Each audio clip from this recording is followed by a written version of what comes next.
And before we get into that, I'd like to give away another bottle of champagne and another 2 free passes to Tourism Africa Summit 2016 for next year. 2 passes as well. 15. So, sorry? 15. 15. Sorry, yeah, good point. I was just jumping ahead of you. It's been a long day. So ETAS 15 next year.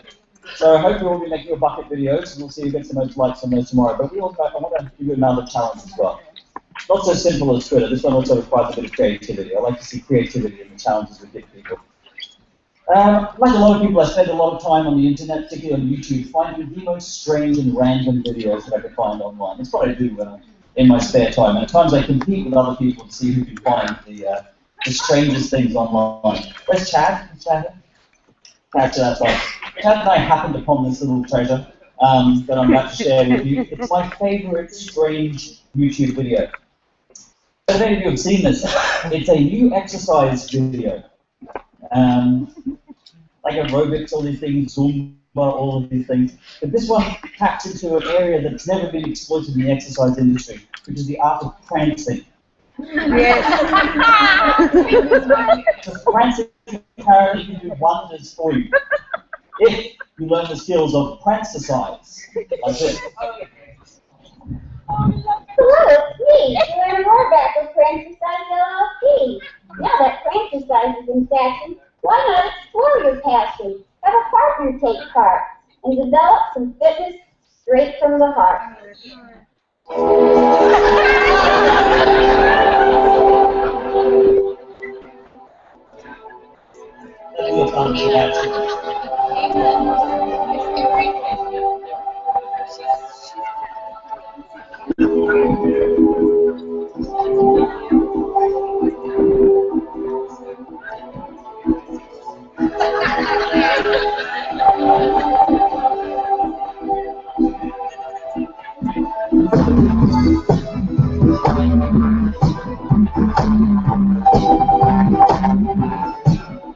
You get the idea.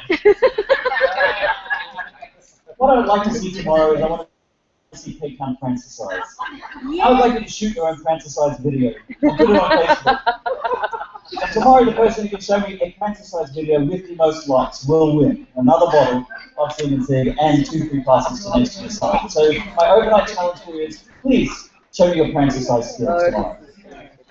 So moving right along, for our final session this afternoon, we want to look at something that was touched on this morning, the travel sharing economy, the new approach and the game changing that's happening in the travel industry. People have mentioned this several times today, talking about Uber, talking about Airbnb.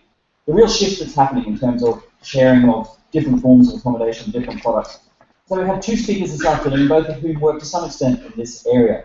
Tim Davey from One Fine Stay, which is a niche accommodation booking service, who's going to talk about their business and how they work in that space. And Sally Room, I'll come on to that, from TripAdvisor, who are a company who acquire local contacts, local information, and use that as part of the travel planning process. One of the reasons we have the 2 speakers together this afternoon is that they recently formed a bit of a business union.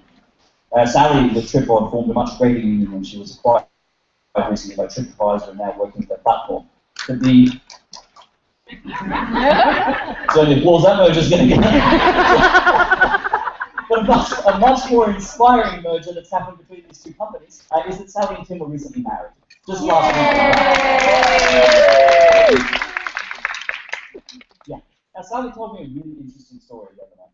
She said, you know, you're going to have Tim up on stage presenting, and he's a good presenter, but he's a little bit shy, he's a little bit reserved. She said, but at our wedding, he made the most amazing speech. He really blew everyone away. He really came out of himself and made this amazing speech. And I think it was because he was on a steady diet of champagne the whole time while he was making the speech.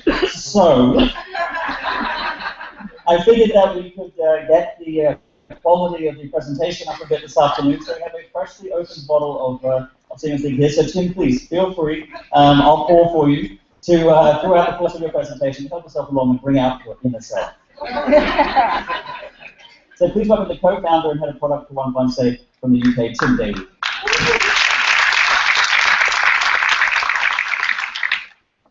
Yes, thanks, David.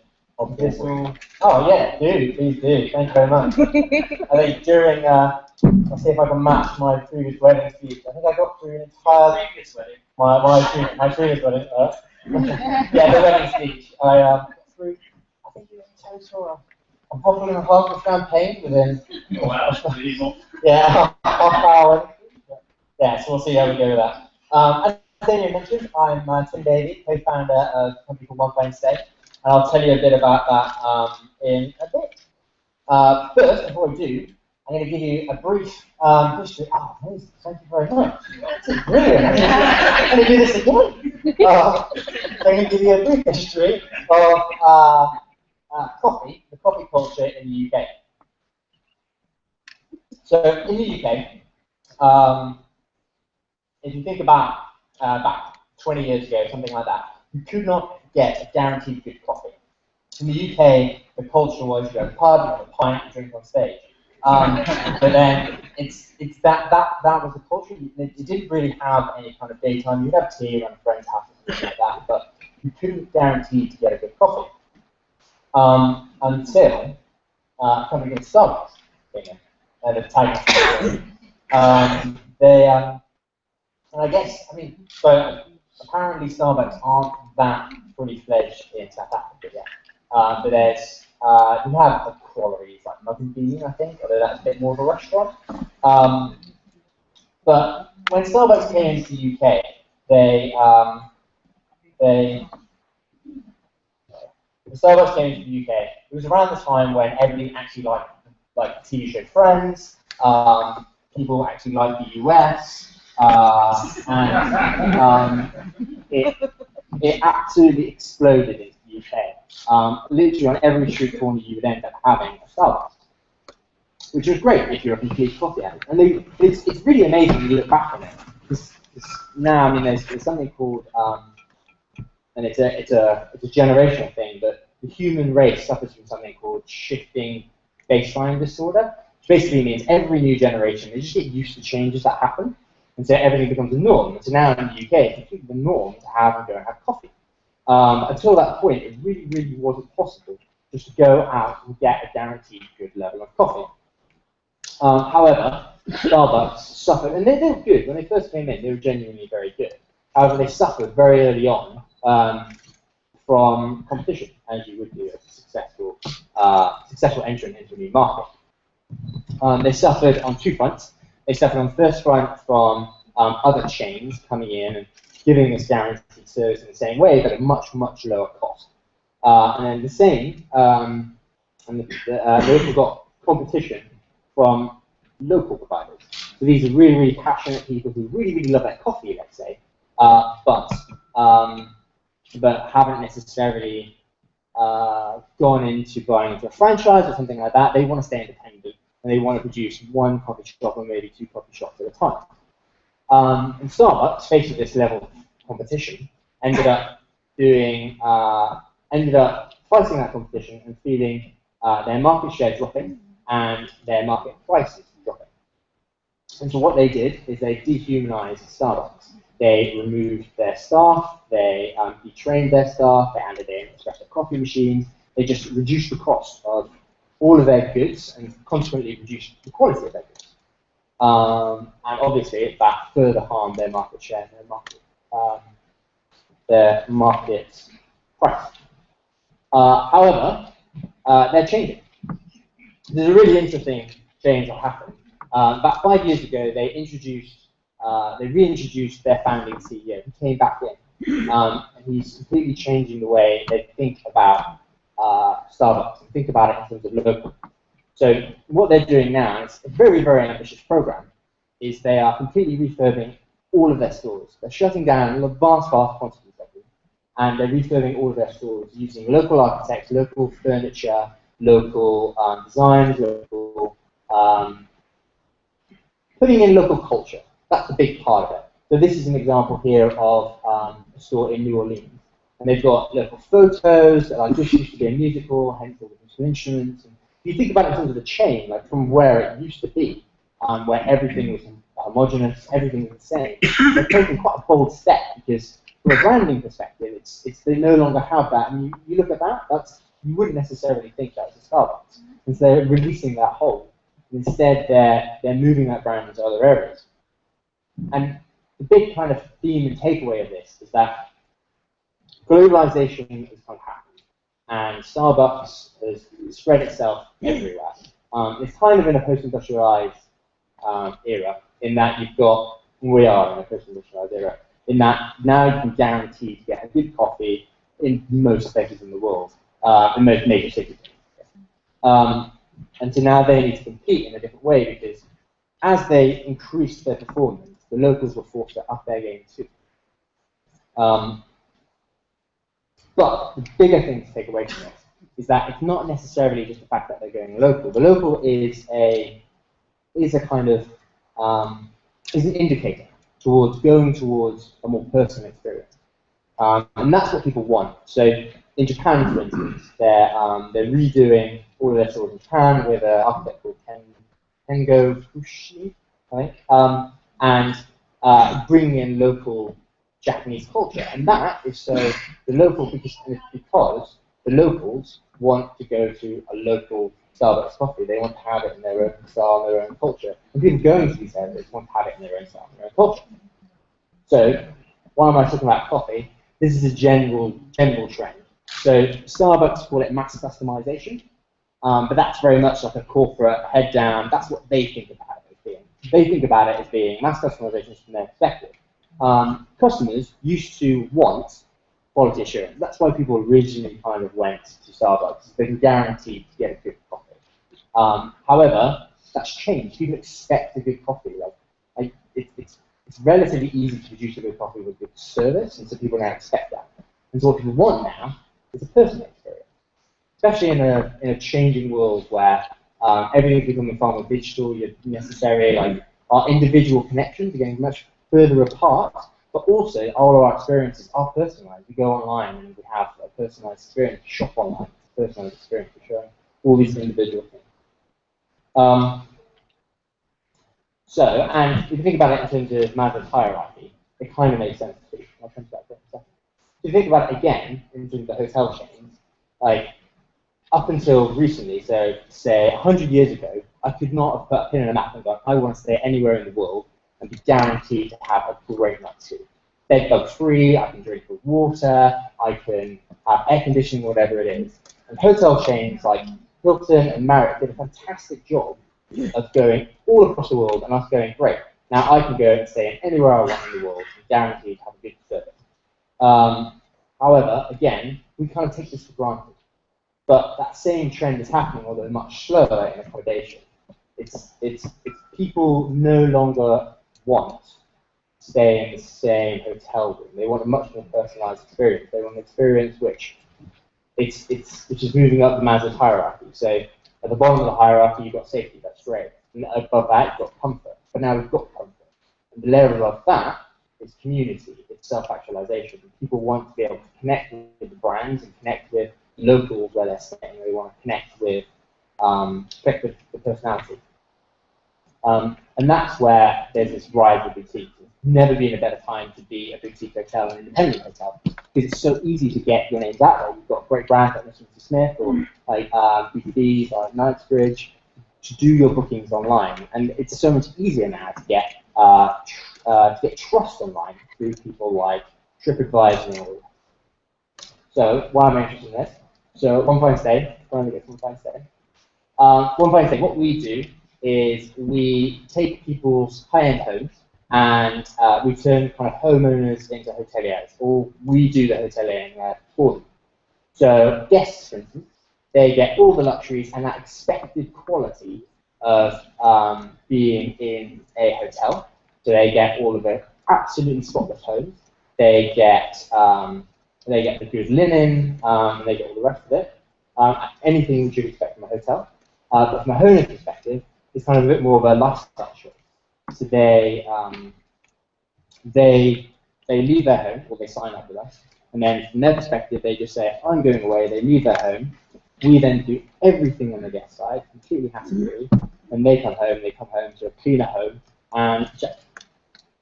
And that's the key, and that's kind of a big key to our business, is that it's about the quality assurance. And so that's what we provide as kind of a base level. So we do a few key, very, very important things. do, we carefully curate all the homes. You don't want to go end up staying, and these are, our clientele at the moment is very high end. And you want to make sure that you're staying in a home that's as good as a hotel, in terms of kind of where it is it in a good location, or the rest of it, as well as being up to scratch.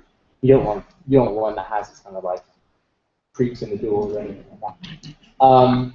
We attentively service it, as I mentioned. If there's any issues throughout your stay, we will fix them. So if the boiler breaks or anything like that, we will send someone around who will fix it. If it can't be fixed, or if there's some other issue with the home, like there's maintenance work, or there's a fire next door or something horrific, we'll be there, we'll be on hand, and we will take you from your home and move you, like you would in a hotel. We'll just relocate you to another room or another home. And then the biggest thing is that we will be there on hand. So no matter what, you can be adventurous, you can try out the local, you can try out home, but with all comfort, that's going to be beauty. So, and this is kind of the big thing about a personalized experience, or personal experience.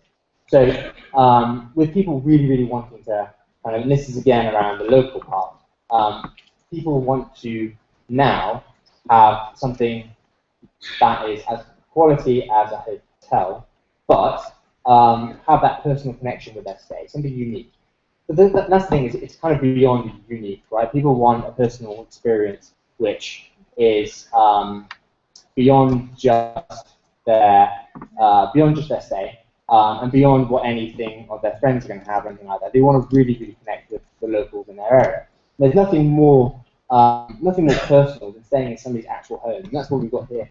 Like, there's nothing more personal than having your kids play with this person's their kids' toys, or enjoying their artwork or their books. It's like you develop a connection with these. You develop a connection with the home and the area so deep and unique and memorable that's completely different to any other hotel stay you have. So a large part of this is our web presence. So we have onefindstay.com today, so I won't go into too much. But the big part and the big key to all this is that you have to make sure that you're telling the same story everywhere you go. We see our guests. They come from booking.com, then they'll see that, oh, what's One Fine Stay? They'll go to onefindstay.com. They then see One Fine Stay, then they'll hop off the TripAdvisor to make sure we're legit, yeah, we've got some good reviews, that sort of thing. They get that comfort, then they'll come back to our site, and then they'll get absorbed in our content. And the content part is the really interesting part about building that personal connection. So they'll get absorbed in the content and start to buy into the company before they even stay. So an example of the kind of content which we produce to kind of aids that personal experience is this is a campaign which we did called Creative Residency. And that's where we opened it up. It was in autumn 2013, and we opened up section to a wide array of artists. I should explain it to you. One Fine Stay is about 5 years old. We have around 250 employees full time, then spiking about 500 above that, with cleaners and drivers and the rest of that. And we're based in 4 cities. We're based in LA, New York, London, and Paris. And what we did is we opened this up, this program up, to have artists stay with us for a season, for each of the 4 seasons, in each of our 4 destinations. And this is so that they would come and stay and produce a set of artwork and express their stay and their connection with the area through their artwork. This is an example from one of our artists who stayed. We had quite an array. We had one was a taxidermist, one was an illustrator at this lady, one was a novelist, and another was a singer. So she produced a diary every day of a picture every day, chronologicalizing, if that's a word, the stay. And yeah, and it worked really well. So the big thing which we got out of this, and which we can continue to see, is that as people engage with us and they come to the site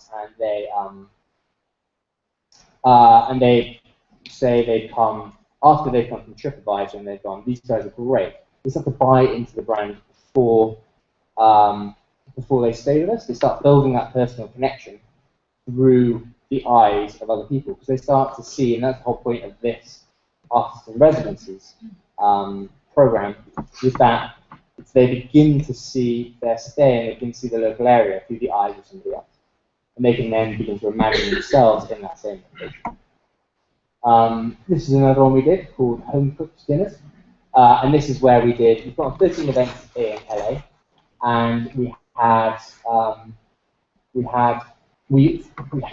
number of bloggers come and stay. And it's kind of a very traditional thing where you have a number of bloggers come stay in your hotel, and they write about your hotel, and they give it a nice review. This had a slightly different twist. We would also then bring on,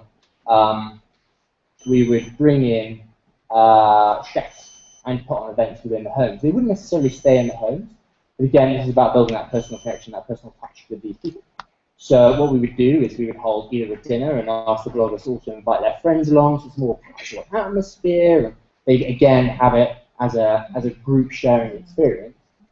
And then you would also bring in a chef who, if they did a breakfast, let's say, we'd also pair it up with a yoga session or something like that.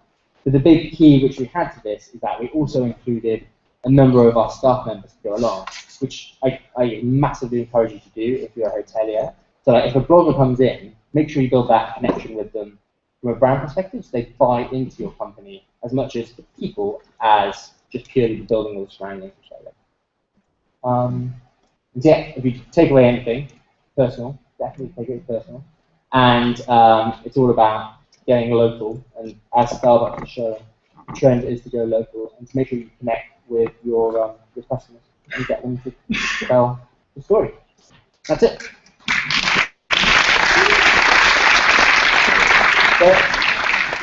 So on the final slide, there was a promo code. If you get in touch with us, the promo code for eTour14 will give you 10% off. Thanks.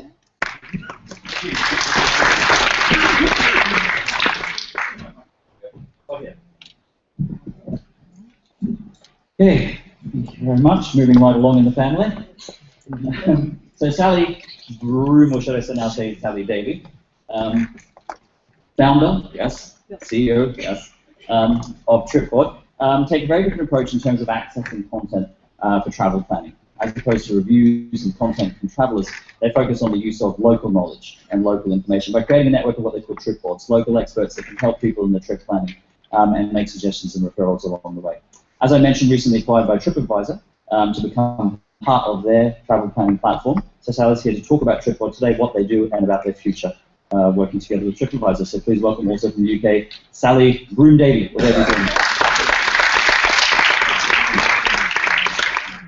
Thank you. I hope I get some champagne as well, right? Yes, I'll do it. Just checking, maybe. It's such, other than the champagne, it is in general a huge pleasure to be here.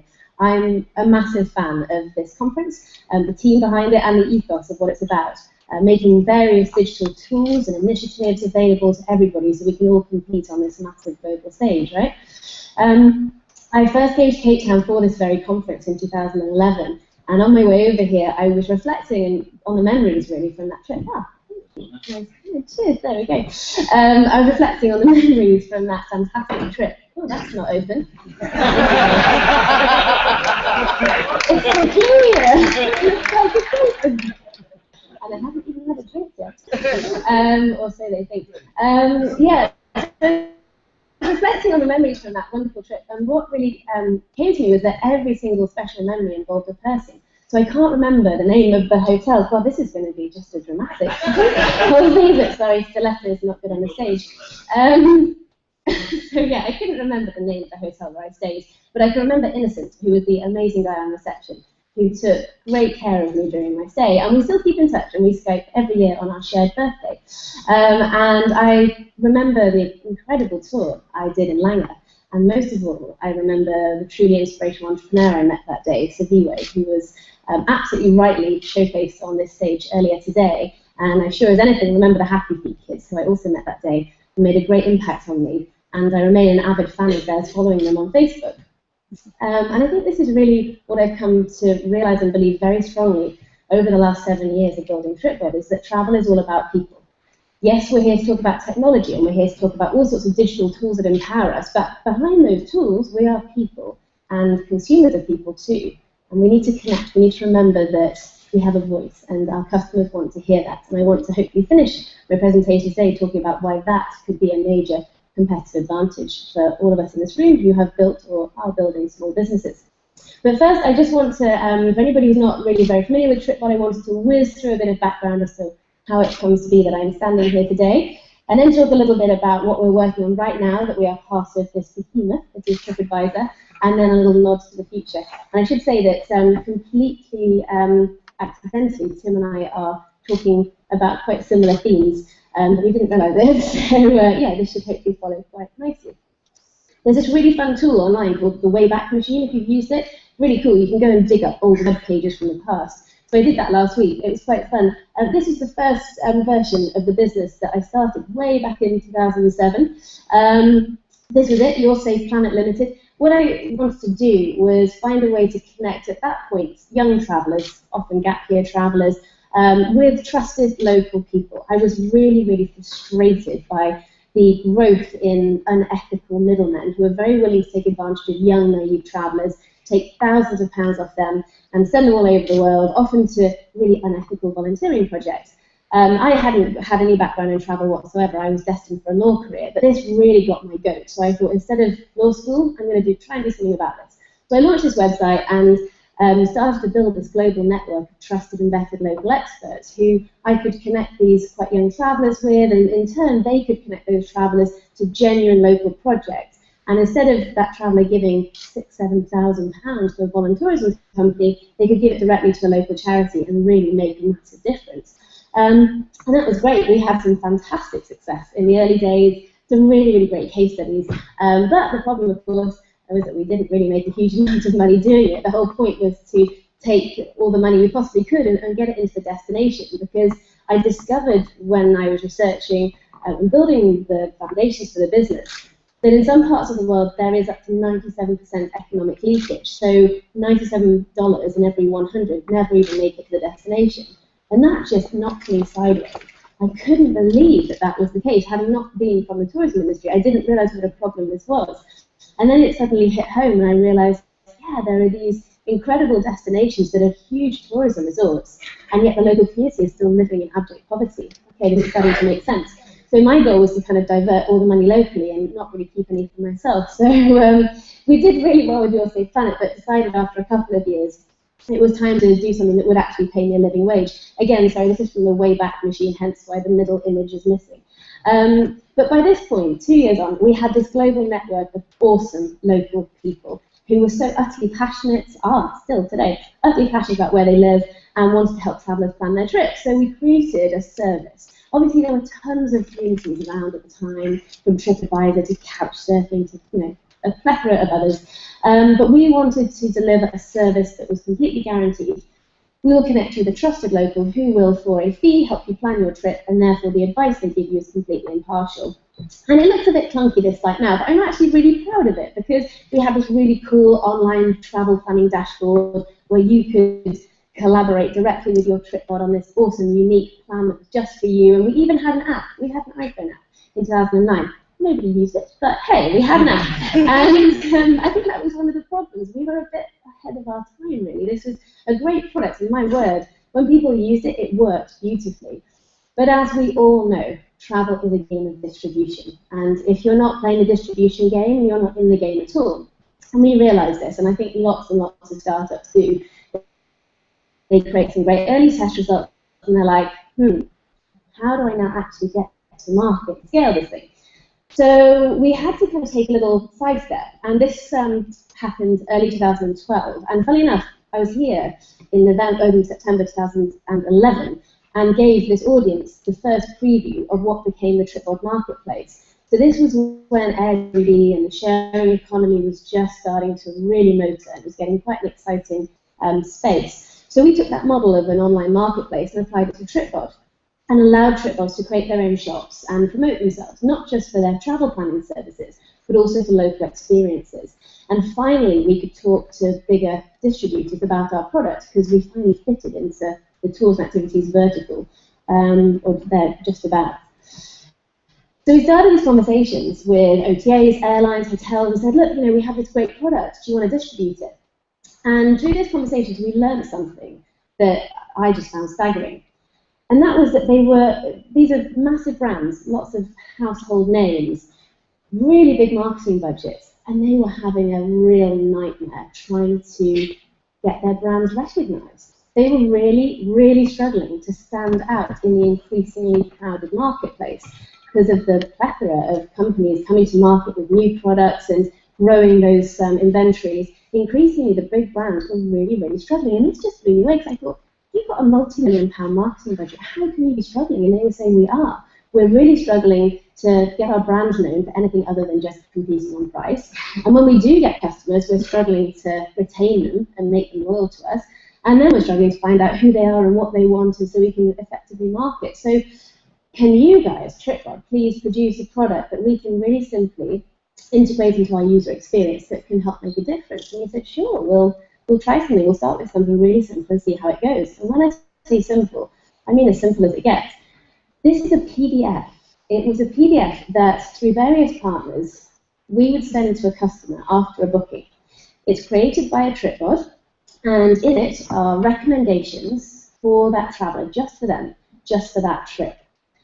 And it was phenomenally successful. We couldn't quite even believe how successful it was. For one of our partners, which is a 15-year-old, very, very well-known travel brand, it was the most successful product campaign they had ever seen in the history of the company, by an order of magnitude.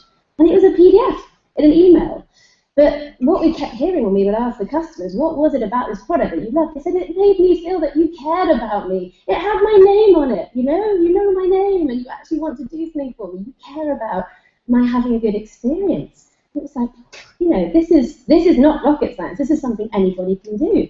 And so, yeah, that was a couple of years ago, and we spent 2 years building up that product, building up those experiences, and then lo and behold, TripAdvisor came along one day and said, hey guys, do you fancy getting into bed? And we kind of vetted them and thought, we'll kind of test you guys out, as it were. But of course, I think for anybody, the affinity is so clear. TripAdvisor is a community. Without a community, there is no TripAdvisor. And the same is for TripAdvisor. We exist to serve our community of travellers and of TripAdvisors. And we're incredibly excited now about the opportunity to take that vision and that relatively tiny community by comparison and take that vision and deliver it to the hundreds of millions of users that Helena was talking about earlier. So I'm going to talk a little bit now about what we're doing as part of TripAdvisor, and hopefully that will lead seamlessly, ideally, into the kind of takeaways I have. The first thing that we've been doing, we've just launched our new travel guides on TripAdvisor. So any of the DMOs in the room will appreciate just how much traffic some of the non-hotel pages get on TripAdvisor, the tourism pages. So TripAdvisor is about a whole lot more than just hotel reviews, as I'm sure you're all aware, and it's no secret that TripAdvisor is making all sorts of moves to help you plan your whole trip. And so really great content, really high-quality content is really important. But this is quite a big thing, because TripAdvisor has always been about user-generated content. But this is curated local expert content, created solely by TripAdvisor. And what's really exciting, and what we've already started to find, is that this is putting a different local voice front and centre in the customer experience. In creating these guides, and we've just launched some for New York as well, TripAdvisor saying us, hey, I'm writing a foodie guide for New York, and there's this great noodle bar I want to recommend, but it's not on TripAdvisor, it's too small. And TripAdvisor is saying, fantastic, let's give it a listing, great. And the guys at the noodle bar are going, oh, this is amazing, I get to go on like this guide for New York from local TripAdvisor trade. So this opportunity now to take those TripAdvisor voices and put them really in centre stage, and to take they have this opportunity really to start to curate that massive online content that's sometimes quite hard to navigate and present it in a really beautiful and really user-friendly way. So it's getting really exciting. So in terms of what's next for us as a community and for our product, it's more of the same really. It's very similar to what Tim talked about.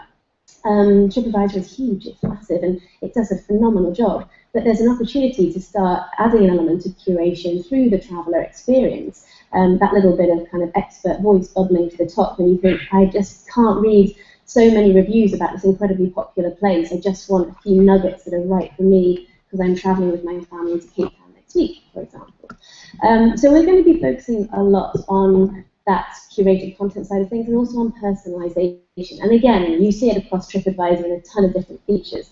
But that's something that I'm very passionate about because of the product that we have been building. There's such power in personalization. And I think this is also where the industry is going. And again, it's telling that Tim talked on the same themes. I said at the very beginning that I think there's an opportunity here that the big guys haven't got and the smaller guys do. And it's exactly this. The strength of Tripod and the product, the very, very simple product we brought to market, was that it had a human face on it and a human voice. And it suggested that we cared about you and your trip and you having a good time. It's exactly the kind of thing that the massive behemoth faceless brands actually can't do. And they're trying really hard to do it, and they're really, really struggling. But for smaller companies that are run by incredible people, it's actually a lot easier to come and step in front of your brand and say, hi, I'm here. I really care about you as my customer. I want to help you have an incredible trip, and I'm here to answer your questions or to tell you about my product and why I'm passionate about it.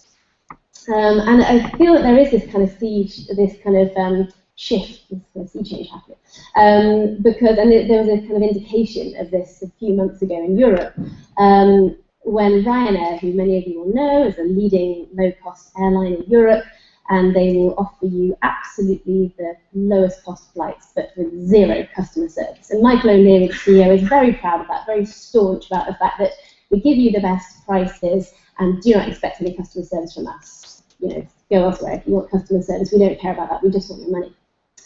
And he always said very staunchly, I'm not going to change my position on that. Ryanair's brand is all about low cost. It's not about high quality. It's not about caring about our customers. Then something changed a few months ago, and it seemed to be that they couldn't keep going like that anymore. And Michael O'Leary had to kind of take a step back and say, okay, we're going to have to do a major brand repositioning. And this is his idea of brand repositioning. Oh, I missed the slide. Okay, we'll come back to that. This is his idea of brand repositioning, was appearing as the human face of Ryanair holding a puppy, which is so questionable for so many reasons. But seriously, when you get Michael O'Leary in the press holding a puppy trying to tell you that he loves you, you really know that there's a big future coming. What I loved more than anything was that consumers were having none of this. There were comments like, you can't teach an old dog new tricks. And I love that because consumers are not stupid. They are so savvy. They're using all the same tools as we are.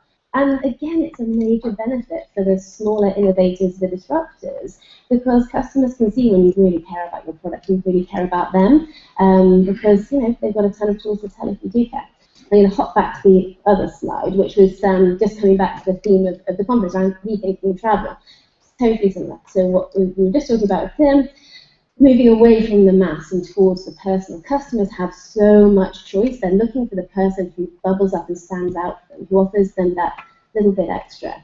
We're moving away from automated to human, still powered by and underpinned by automation, but it's not really on when you send me an email that's not actually titled to me and it doesn't give me a reply address and says no reply at. That's not cool anymore. As a customer, I want to know there's a human at the end of that customer services who cares about me. And more than anything, it's no longer the brochure of here's what we offer, take your pick. It's tell me about you and what your dreams are for this trip, and let me help you craft your perfect holiday. What would you like it to be about? Sorry, you have to see Michael O'Leary again, what a shame. So I wanted to just finish off by talking about another initiative that I have helped to grow at the same, in parallel with TripAdvisor. 7 years ago, we founded the Responsible Tourism Network, which is a global community of entrepreneurs in travel who are building awesome products, awesome businesses, but underpinned with some sort of an ethos to make the world a slightly better place once they've built their business. And they may have some environmental focus or a social focus. Its main home is on Facebook. I think last count this morning was almost 7,000 members. It's grown far beyond any of our expectations. It's an incredible, incredible community. And we host offline events throughout the whole year at the big tourism trade shows like the ITBs, the WTNs. And it never ceases to inspire me, the people in this community. It's just full of awesome people. And the point of it is to connect like-minded entrepreneurs, sometimes just for inspiration, but also because amazing collaborations come out of this, collaborations that you just might never have expected. And I think, when the industry is tough, collaborating with others who you might otherwise see as your competitors is a really good thing to do. And I think this is something that I would imagine will probably resonate with a lot of this audience. Of all the different tourism markets around the world, I think South Africa understands the need for responsible tourism more than anybody. Here, tourism is so intertwined with conservation issues or social issues that from what I see anyway, meeting so many incredible entrepreneurs, there's no such thing as like business as usual here. Every single piece of marketing, every single business, it's always underpinned by this, and here's what we're doing. Helena talked earlier about Marine Dynamics, fantastic company we went out with yesterday, whale watching. They offer a great service, a fantastic experience, but it's also underpinned by the incredible conservation work they're doing. And that's really what the Responsible Tourism Network is about. It's open to everybody. So I'd highly recommend checking it out. So I just wanted to finish with a quote, and I've used this quote so many times, but it never fails to inspire me and remind me really what it's all about. And people in the Responsible Tourism Network and people like Saviwe very much remind me of this. It's by Margaret Mead, who was an American sociologist, and she said, "Never doubt that a small group of thoughtful, committed citizens can change the world. Indeed, this is the only thing that ever has." And when I think of people like Saviwe or the team from Marine Dynamics, I simply think we should maybe swap out the word citizens for entrepreneurs. Thank you.